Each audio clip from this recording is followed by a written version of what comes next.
Welcome, everybody, to the Project FitFo podcast. We have got a fun one today. I am really excited about this. I have Latecia Rodriguez, who is a retired first sergeant in the Marine Corps and also a newly business owner of Evolution Advisory Group. And also, she happens to be my wife. So we're going to be talking about some interesting things on FitFo with a relationship, with a marriage, and entrepreneurship, and all the other aspects of life when it comes to business. And this is going to be fun. No holds barred, so you can go ahead and get me all you want. She's excited. You can see that already. So for those of you that are out there watching this on YouTube, this is going to be fun. You can also see this on Spotify, so we're just going to get right to it. So hello, Latecia. How are you? Good. How are you? I'm good. Welcome to the Project FitFo podcast. And we're going to go ahead and start off with give us a little bit about your background. Tell everybody how old you are, what your blood type, and Like really going in on it like that, huh? No, just tell everybody about your background, where you come from, and also your military history. If you can dive a little deeper into that, so everybody can know. Okay. By background, do you mean like I'm from Iowa? Yes, that background. Like that Yes, part? yeah, absolutely, absolutely. Oh, and it begins. Yeah. I just wanted to clarify and confirm the question. Yes, your background. Okay. Mm-hmm. All right. So hi, I'm Latecia, and my professional background, I'll just start with that. So my professional background started off in the Marine Corps. So I did about just under 22 years in the Marine Corps, and throughout that time, I served in many different occupational specialties, beginning with an electrician, also served as a communication electronics maintenance tech, and then moved into being an instructor at the leadership school. So we called it Staff NCO Academy. So I taught there for about 3 years. And then I also served as a first sergeant. So that was the last 5 years of my career. And that's mostly like an HR generalist for those who are not familiar with military or maybe Marine Corps terms. And beyond that, I took a little bit of time off once I retired and, did the school thing. And during the school thing, I got a couple master's degrees. I finished out my MBA and then thought, why not? I'm in the middle of COVID, should do another degree. So I got a master's of science in organizational leadership, which happens to be my passion. And that was the driving force of why I wanted to be a first sergeant in the Marine Corps, is because I wanted to effect change in the organization and in the culture. And so once I found myself back to work, I was working for Davis Defense Group as an instructor again, but this time from a retired perspective, which was really cool. And did that for a couple years and then transitioned into working for a small but boutique firm for the government services as a consultant. So I've been working in that realm for about 2 years now, and then just recently decided that I wanted to open up my own consulting firm, but more towards the niche of organizational culture, leadership, organizational development, behavior, and whatnot. So yeah, that's a lot. That is a resume. Yeah. Wow. And don't forget, this is a conversation between me and you. So, okay, just look at me when I'm talking to you. We're going to need to take a timeout. She's going to kill me before this thing is over. Yeah. No, it's all jokes. So let's go back a little bit because I think it's important for people to understand how you grew up in Iowa.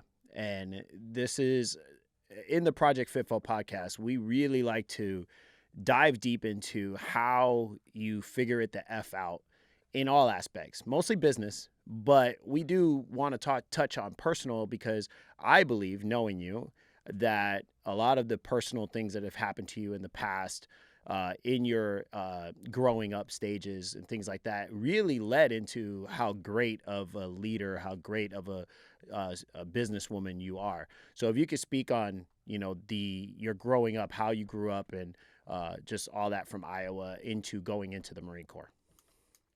Yeah, that's a big question. So where I grew up was a very small rural town and about 3,000 people, and my graduating class was only about 56.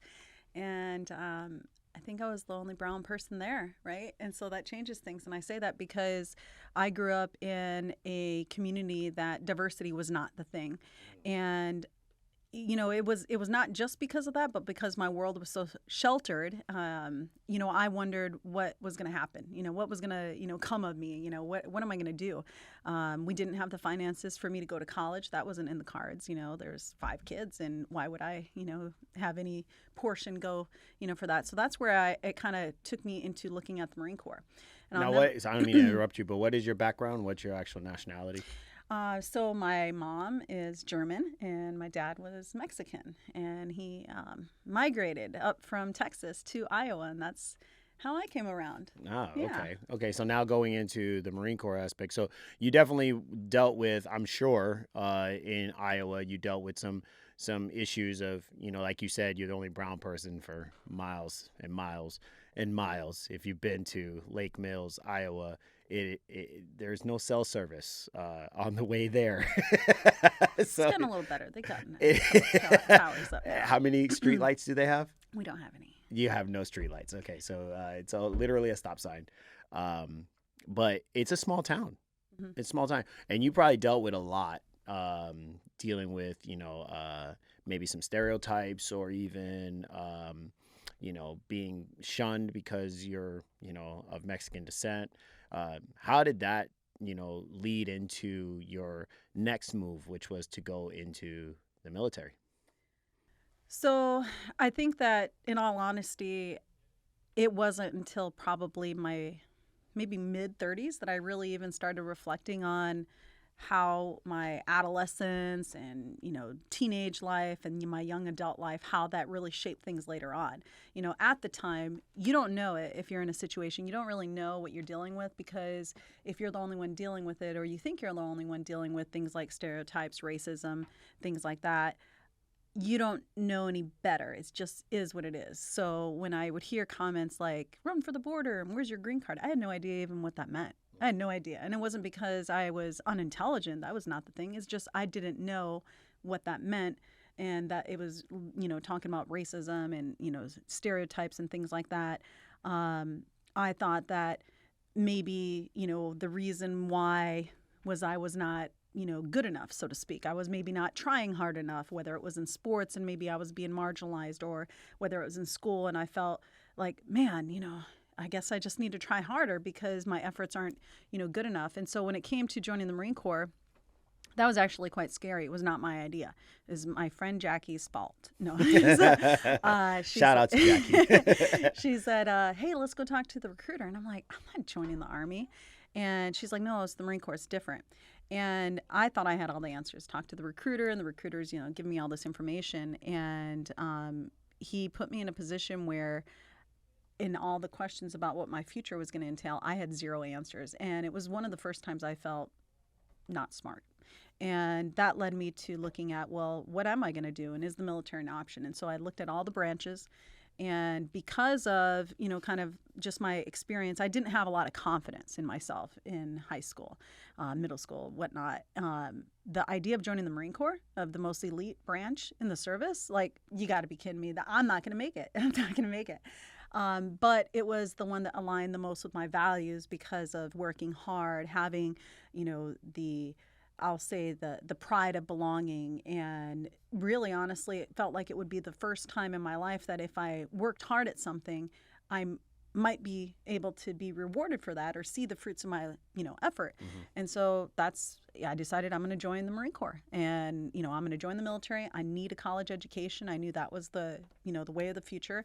I didn't have the money for it, so I'm going to join the military. And then the Marine Corps is the one that stood out of all the branches, and that's what I did.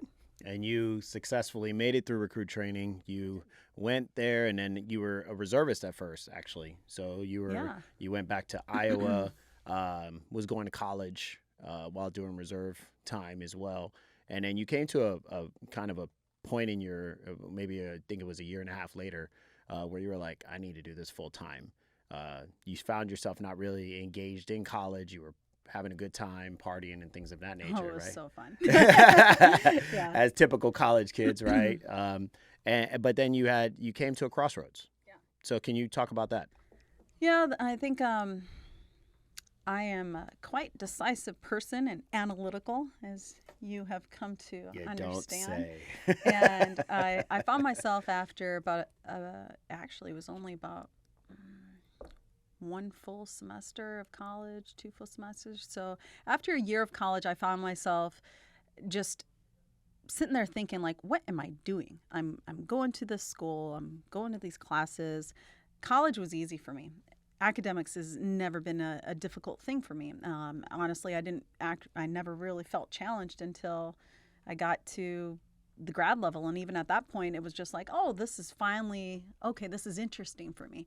And so I realized that I didn't want to spend the next 3 years or however long it was going to take for me to keep going to college, not really know what I'm going to get a degree in, and essentially just like partying up. And I'm like, I need to get serious. And probably one of the like catalysts in there was I got promoted to corporal.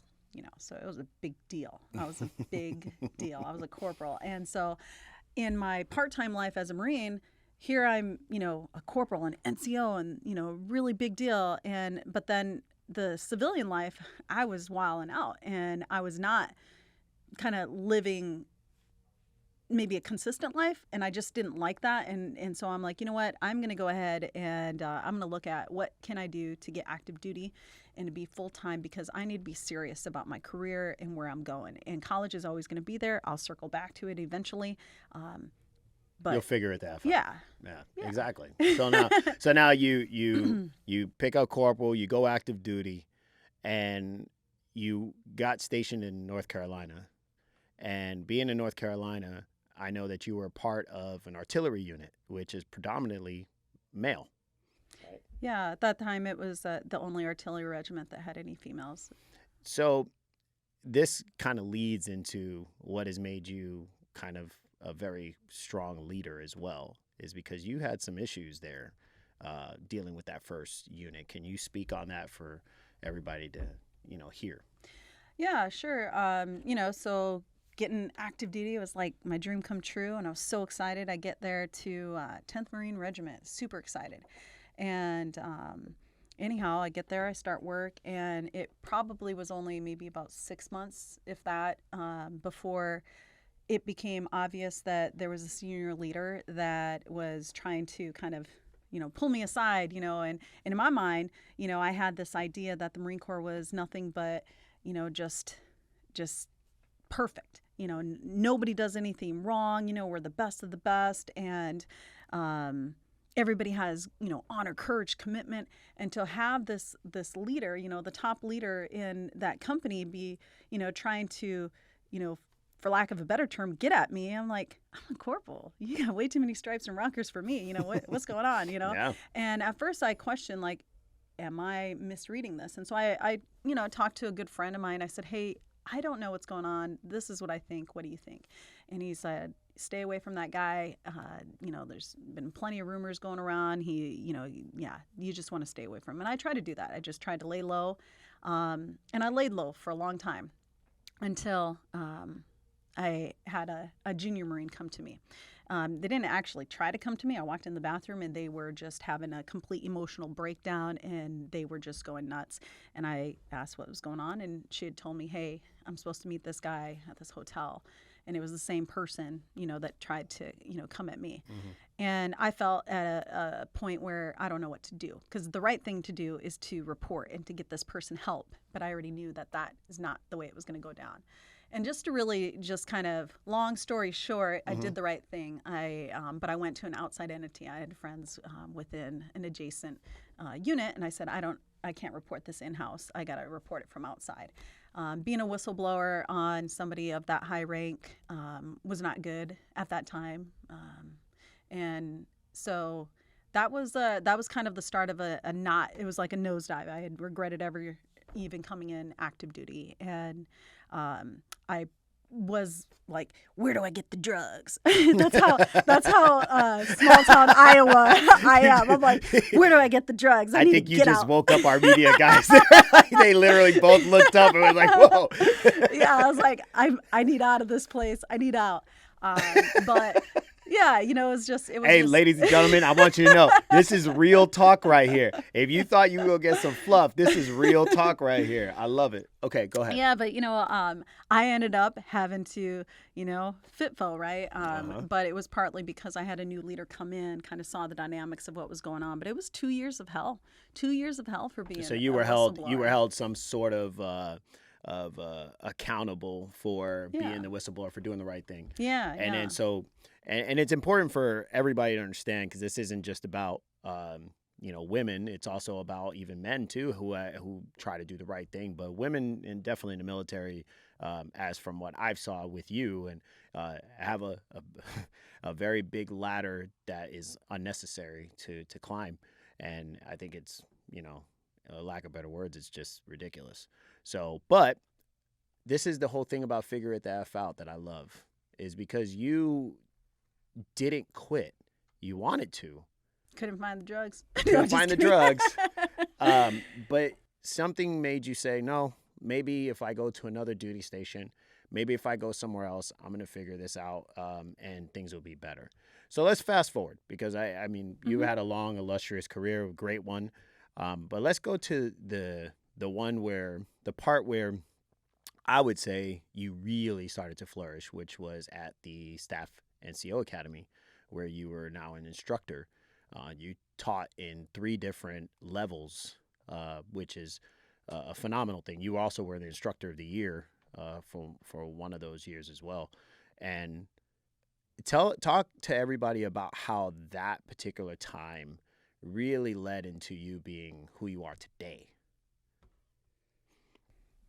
You know, I think that was probably the 3 best years, right, of my career when I think about how much personal and professional growth that I had, but at the same time, some of the suckiest personal things, going on that I had to simultaneously channel my emotions or frustrations that was going on in life, that what Latecia was dealing with was too much. And if it weren't for, being the instructor and trying to, just learn all that I can and honestly swim with a Well, lot of let's tough and people. I want to make sure we talk about it because Yeah. let's just keep it real. Yeah. You were going through a divorce. I was going through a You divorce. were My going through a dad divorce. had Your passed your dad had away. passed away, Uh, and then you also Dealt with had some sexual harassment sexual there too. harassment, and you also had an individual other people, your peers, who were trying to bring you down, just because they couldn't keep up with you, right? Yeah. And yet you were one of the most successful instructors at that school, even probably to date today. And is that fair to say? I'm gonna have to call my mentor, So Melissa. how did you figure it the F out with all those things going on at that time? How did you figure it out? I think it comes back to values. I really do. And because whether it was all the difficult things that were going on, I can honestly say I go back to my family values. I go back to what my mom and my dad ingrained in me is that what you work hard, you don't let anybody else define who you are. Mm-hmm. You should be proud of who you are, and that's what's most important. You're loyal to yourself before anybody else, and those values of if you're a hard worker and you do the right thing and you're a good person, it's all going to figure it out, right? Yeah, It's all going to right. figure it out. And Absolutely. it was that. It was believing in if I just keep going, I just have that persistence, that resilience, and that's because mom and dad put that in me. And, that's what kind of got me through, as well as, just faith, because I did not grow up going to church all the time, but faith and just that awareness of that higher being was, predominant in our house. And when I think about whether it was recruit training, whether it was difficult times, as an early leader in the Marine Corps, and all the different times when I didn't think I had it, I just turned to prayer and I'm like, hey, I don't got it. I don't got it. And that was it. It was values from the family, spiritual values, all of that. That's what got me through it. And probably what still gets me through today. Yeah, I such a strong person. I always respected you for because I was there. during this time. This is when me and you met, and I watched it. And it was funny because during this time, I had my own perception prior to of women in the military and kind of not, my mindset was like they have a different set of rules than we do, and that's because I came up kind of hard through the Marine Corps with different aspects of discipline. But then watching and listening and seeing with my own eyes what you had to go through, I would retract that statement 100,000%. And I envy you, and I've always respected that about you of how you dealt with that and was able to still thrive. So let's fast forward. Let's go to you now get promoted to E8. You get promoted to first sergeant, something that was definitely a major accomplishment that you were always striving to be. And now you're senior. You're essentially in the civilian world, you're the boss, right? You still have a couple bosses above you that you have to report to, but in all actuality, I mean, you're one of the most senior leaders. There's only one more that was above you as far as enlisted ranks. So talk about your time as a first sergeant. I mean, you spent 5 years up until retirement, and we're going to guide from there into your transition and where you are as a businesswoman today. My time as a first sergeant, I'll never forget my first assignment. And I felt like I was a sergeant again. I felt like, you got to be kidding me. Like, it had been so long since I've dealt with sexism. It was a long time. When I'll say, luckily, as a staff sergeant, as a gunny, in those interim times, I didn't really have to deal with it, especially being in the West Coast. There's a different dynamic. Having been stationed in the East Coast, West Coast, and overseas, people act different. Civilians, Marines act different. Certain things are, tolerated in certain areas and others not. And one thing that is very consistent with the West Coast is kind of like the, whatever, anything goes. That freedom, right, so to speak. That's good for me. It was good for me as a woman because I didn't really feel that sting.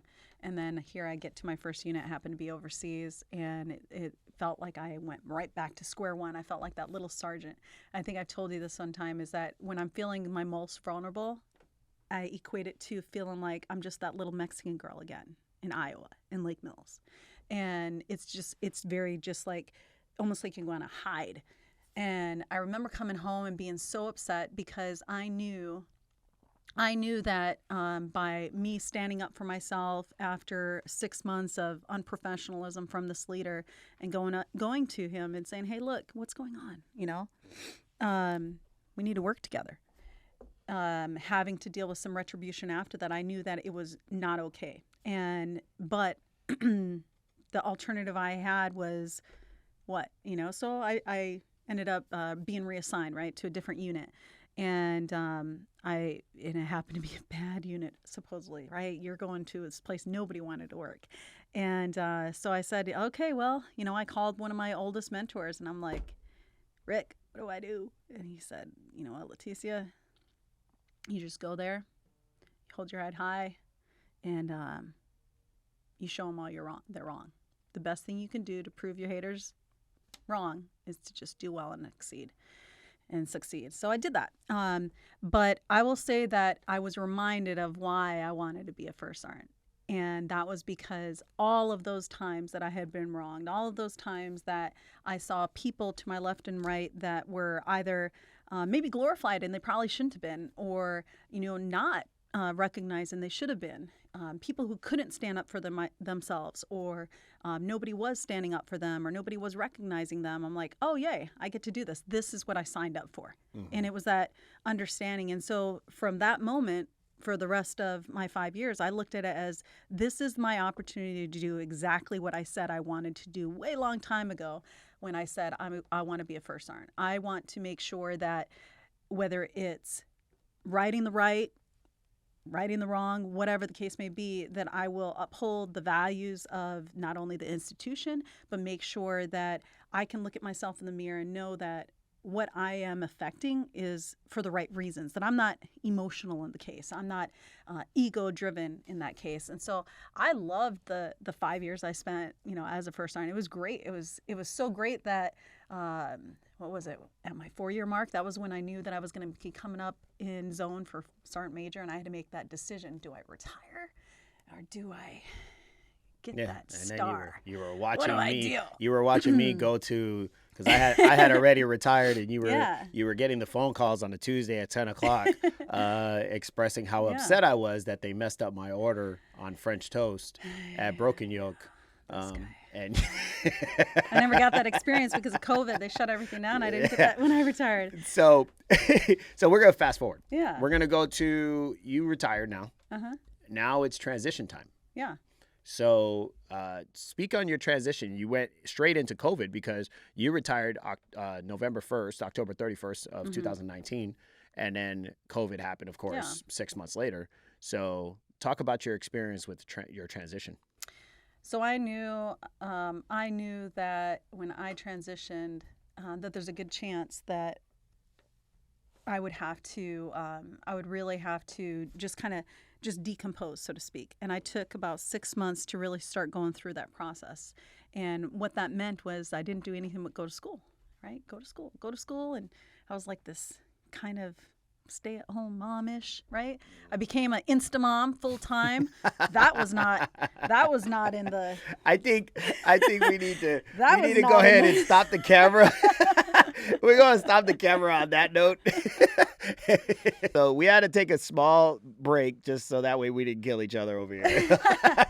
No, but you said you became an Insta mom, and that's because my youngest daughter, Tiana, moved in with us at 14 years old. Yeah. And you became I went from being the fun weekend mom that gets to do all the fun things to rules and being a parent and ill. And for the audience to know, you don't have any children of your own. No, I don't. But you took on not only the responsibility of my youngest daughter, but then also you took on the responsibility of my oldest son who has Down syndrome. So you became, as you say, an Insta mom, right? Yeah. Not an Instagram mom, but an instant mom. So you have all that. You retired from the Marine Corps. You become an instant mom with, two, kids, one with special needs, one at 14 and you already know girls at 14 years old and, through 18. And then you also got dogs as well. So you got a couple dogs that, you had. Speak of that transition and how now you're living a whole completely different life than what you did while you were in the military. Yeah, I think during that transition, it was difficult, right? You had to remember yourself, remember, who's Latecia, who is not Latecia, who was Latecia, because that's what the Marine Corps told me I was. And so I had to undrink some of that Kool-Aid, right? But at the same time, transitioning into being a full-time mom, that was not part of the plan. I'm just letting you know that, right? I liked being the part-time mom. It was super fun because I didn't actually have to do anything like hard. And so becoming that full-time mom, now I had to actually watch what I'm doing, watch what I'm saying, all of that stuff. And that was a little challenging at first. And the pendulum switched from being all about work, business stuff, to now trying to balance a household, which was challenging for me because I had never had to do that. My time was my time. So that was a learning process in itself, and also just trying to do the best job that I can with the time that was given. I felt it was really important to try to set an example, try to teach, try to whatnot. And don't forget COVID, right? COVID shut down the schools. So I was teacher. I became the teacher at home as well. But it was challenging, but at the same time, I learned a lot about myself during that time. Kids have this way of being like a mirror, right? And you start seeing what does and does not work. And sometimes you find yourself repeating bad habits that aren't necessarily what you think you should be doing, but you just saw them, growing up. Mm-hmm. So that was a little challenging. And I'll say that throughout that time decided I need to do something for me that feels part of me. And that's where Davis Defense Group came in, where I took on this job. It was kind of like a hobby, fun. And that was probably one of the most rewarding times, because to be retired and then, teaching and leading Marines, they got a whole different side of me. It's just like, the armor was off. They got the uncut, edition. But at the same time, one thing that I am is I am a professional. I always have been and I always will be. So, but I just love that freedom and that autonomy to just, just go. Yeah. And during this time, you obtained 2 master's degrees. So you have a master's MBA, and you also have a master's in organizational leadership. So during this time, right after retirement, I believe right at retirement, you got your bachelor's degree and you retired, and then you went and got your master's degree. Yeah, I don't know how to sit still. And then another master's degree. So you got 2, and you're eventually working on your doctorate. Yeah. Right? So all these things you figured it the F out, and it's amazing to see. So now we fast forward, and we're going into the world of the occupation you're in right now. But then also there's 2 other things I want to talk about. Number 1 is the occupation you're in right now. Number 2 is you now formulating your own business and where you see that going. And then number 3 is being the wife of an entrepreneur like myself. And yeah, we're gonna save that one for last. So let's talk about 1. So the first one is the job you're in right now. Yeah. How did you come to figure it the F out with that piece? So I'm gonna blame Jackie again. No, just kidding. No, actually, it was a random conversation. I have him with Jackie, and she's like, "Hey, are you gonna get a job, like a job?" And I'm like, "I don't know. I'm thinking about it, maybe." And she just kind of suggested, "Hey, you know what? Why don't you check this out? I need somebody to help out on my team." And I'm thinking, okay, let's see what this is about. So I just did a little research on the company. I'm a very values oriented person. So if a company or organization seems as though they're true to values and they have a distinct vision set, then I'm probably going to align with them. And so I liked what I saw, and I joined this company. And it wasn't too long after I had joined and started working that I realized, I feel like an alien. This imposter syndrome actually has been like a consistent theme. And I think that everybody kind of feels that when you're in a new space. I didn't know the language. I'm like, what are they saying? And I was like, I couldn't figure it out. I'm like, I swear I felt like the most unintelligent person in the room. And I'm like, I don't have any idea what the heck these people are talking about. And like acronyms, like KPIs, for instance, right? Well, I knew those things, but it was just consulting terms, and honestly, certain things like maybe management terms and role titles, and I didn't understand the hierarchy in those things. I didn't understand. It was a whole new vocabulary, new glossary, new dictionary. I had nothing about. And so I reverted back into observation mode where I started listening. I would just write things down and then let me go research. And so I did a lot of research to try to learn the language.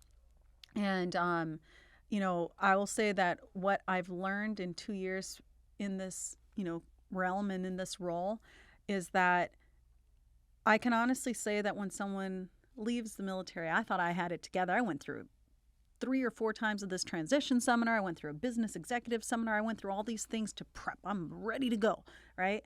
I was still not prepared because I didn't know the language. And because I didn't know the language, I didn't know what my self-worth was, and I didn't know what my value was, and I didn't even know how to communicate that. And I thought I did a good job, like when I looked at my resume, but looking back on it a year or so later, I realized, what the heck was I doing here? I didn't even know the right hierarchies of management. And so I've learned what it means. If you want somebody to value you in the business world, you need to first establish what, to yourself, what is your value? What are you worth? Yeah, absolutely. So you went in there. By the way, you did learn the language, so you figured it the F out. Yeah. And you became, you actually got promoted from, and I'm going to say it wrong because you were once just like kind of an instructor, and then you became a. So he's talking about like the consultancy levels, yeah, consultant. Right? So and I then went from just regular consultant to senior consultant. Consultant, right? So, and a program. Manager. Yeah. So now that you went through that, you decided that, hey, you know what? I need to start looking into owning my own business. Yeah. So you now have established evolution advisory groups. And if you could speak a little on that so the audience can know.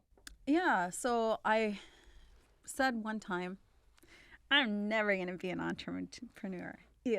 I don't Oh, want to do that. did you say that? I did. Can you say it one more time? What you said? I don't want to be an entrepreneur. It's too hard. It's too much work. I don't want to do that. You know, Yeah, it's just this was too a much. conversation to me, by the way. But go ahead. Yeah.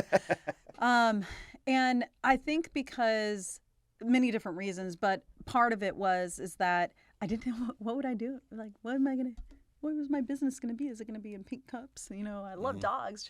What should I do? You won't let me have more dogs. Like, No. 3's enough. I think we should have 5, but you know, anyways, so I'm like, what am I going to be an entrepreneur in? And I'm like, I have no problem to solve. And that's what it comes down to. If you're going to be an entrepreneur, there should be a compelling problem to solve. What are you going to solve? I don't know what to solve.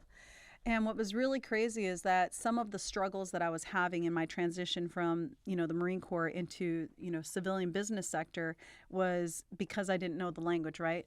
But in that struggle in figuring it out, right, in the FitFo process, I realized that I keep circling back to the same thing, and the same thing is being this person that can evolve, you know, being part of that. I want to evolve. I want to rise above it. And not only do I want to do that, but I want to empower others to do that. I want to show others how, you know, how can you have a strategic conversation with your boss so that they can value you and where you're coming from. How can you know what your worth is, you know, whether that spells out on a resume, and you can translate your military skills in real language. I can do that. I feel like I'm bilingual now. I can speak military and I can speak, you know, corporate or business. And so that's where Evolution Advisory Group came up, right? But I struggled with it, and I started thinking about this in October, right? And it wasn't until January that I really started doing something. But I don't feel that time was wasted, because my brain was just kind of thinking, well, how? And it came to us, you know, I was, you know, different names. What do I call it? What do I call it? And all the things that I has to have meaning, right? I'm a values person. You know, that's who I am. It has to have meaning. You know, what am I going to call this? And you and I are sitting there, you know, spitballing on the couch, and I'm like, all the names are taken. Ah! And so, you know, in that we started, you know, talking about that, and that's where we landed on Evolution Advisory Group. Yeah, because of the way you have evolved. Yeah. And into a businesswoman, into an entrepreneur, which you said you weren't.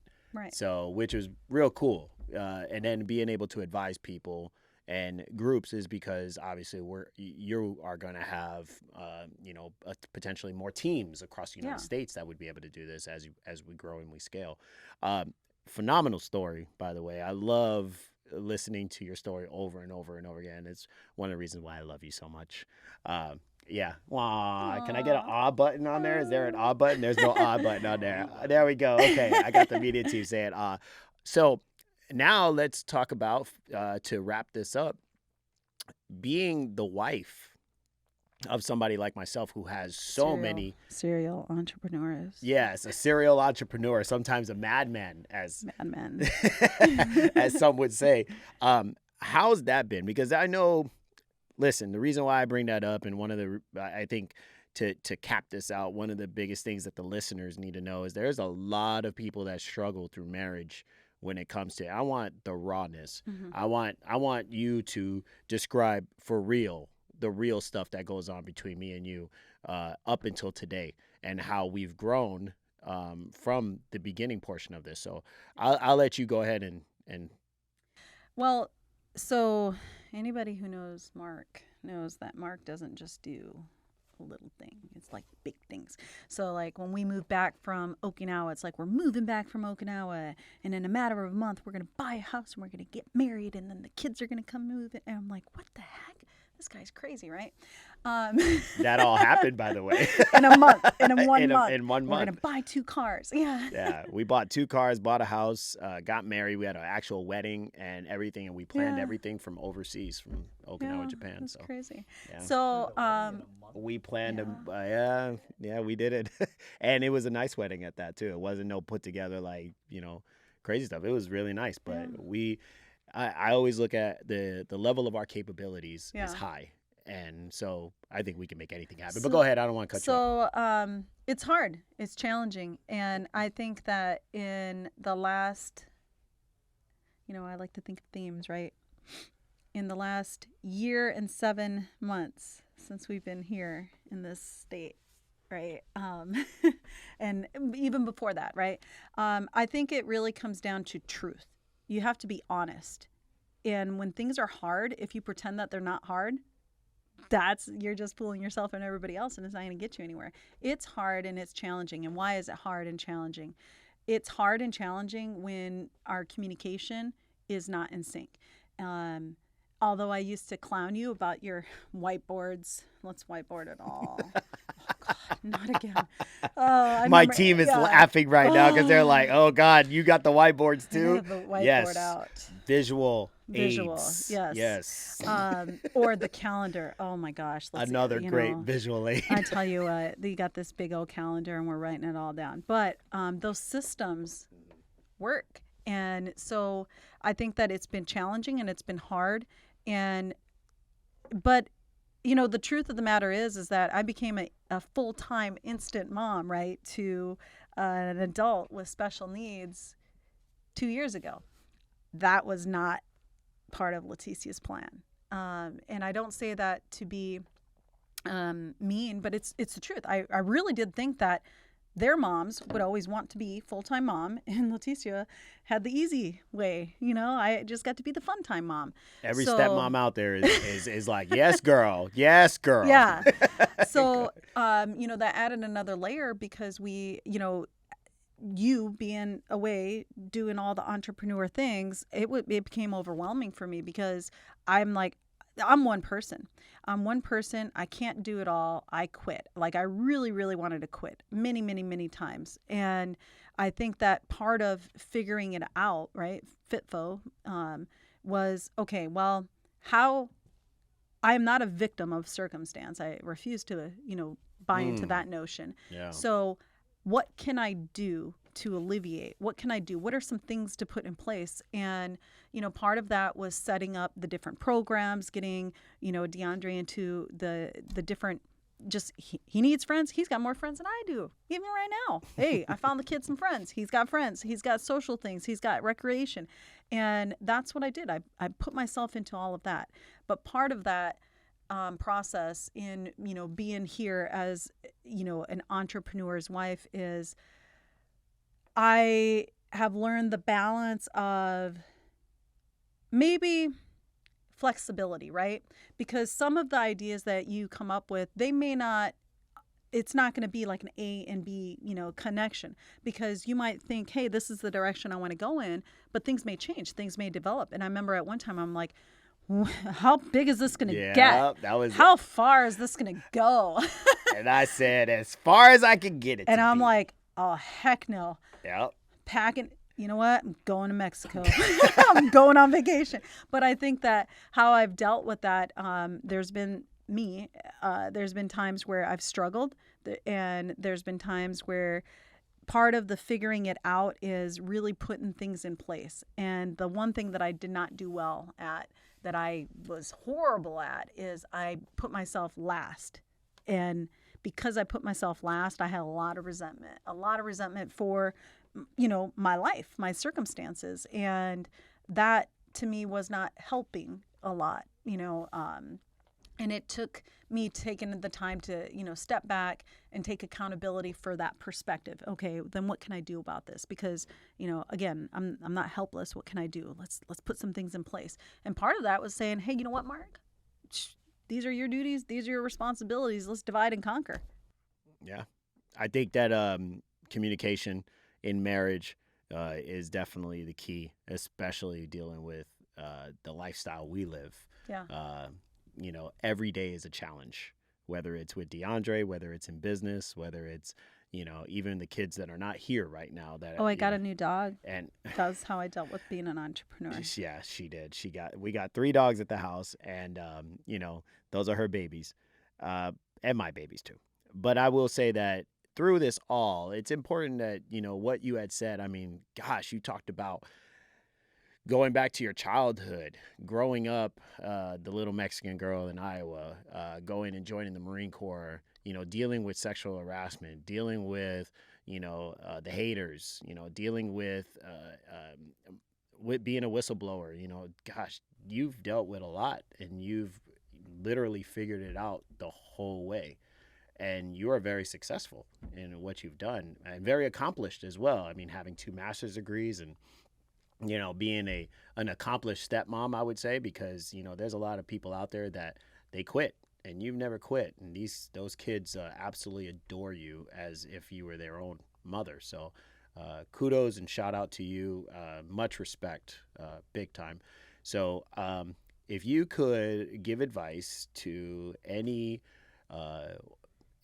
that's in your shoes, or was in any of the shoes you've had in this whole storyline that you've talked about, if you could look at the camera and give them advice, what would you tell them? Well, I think that part of the key in figuring the F out is being honest. You have to be honest with yourself, and you have to be honest with those around you. And part of that includes, when you don't got it, you have to ask for help, because there is nothing that you experience that is brand new. Everything that you can ever experience, somebody else has already dealt with that. Somebody else already has some type of, roadmap to get you through that. So if you're honest with yourself and you ask for the help that you need when you're getting through those hard times, you're going to figure it the F out. Figure it the F out. And that is the way we close this podcast. Ladies and gentlemen, thank you, Latecia Rodriguez, my lovely wife, for being here today. I so appreciate you. Applause for you, definitely. And don't forget, you can catch this on YouTube. You can catch this on Spotify. Listen to it while you're in your car. Don't forget to also like, subscribe, and share. Please share it with everybody, because these are some massive gems that were dropped today. Every week we're dropping gems, but I love this one, and I love you. So thank you again, and good luck to everybody. Don't forget, when all else fails, figure it the F out, and we're out of here. Thank you guys for visiting Project FitFo podcast. If you wouldn't mind, I would love for you to like, subscribe, and share to somebody that this would actually benefit, or just because it's pretty funny and it has some interesting shit. So with that, please visit us on Spotify and on YouTube, and you can also look us up on the gram. I look forward to hearing from all of you. If you want something good, go ahead and comment Project FitFo, and I'm going to send you something in your inbox. Talk soon.